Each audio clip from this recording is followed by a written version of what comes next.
Joe, Hmm. what's another one of your favorite books? Oh, that's a great question. Um, well, I love a book I'm reading right now. It's Shogun by Okay. James Cavell. And to put an age on myself, it's an old book. It's not an old book, but it's an old book. Um, James Cavell wrote this book. He's a very famous writer. He's written many great books. But he wrote Shogun, and that book was actually turned into a miniseries in the '80s, I believe, like late '80s, early mid '80s. And I watched it. I loved it, and I've read the book several times. So the things I love about that book are, I love history. I love history so much, and it's this weird time in history where, uh, explorers are trying to like find the edges of the map.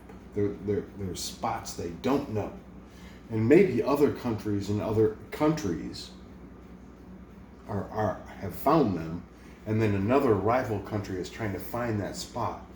So it's very colonialism. It's dirty because they exploit the peoples in the areas they find.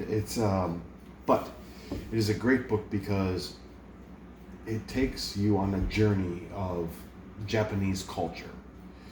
And anyone who is of an age probably at least knows of Shogun and the miniseries and maybe the book.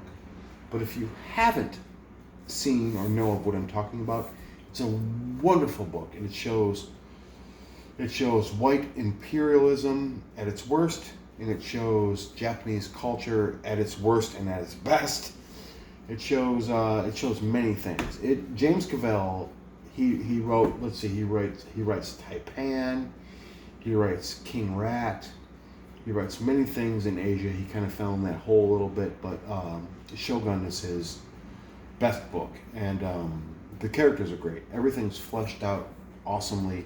I probably read the book once a year because it's that good. So I suggest Showgun, hands down, great book.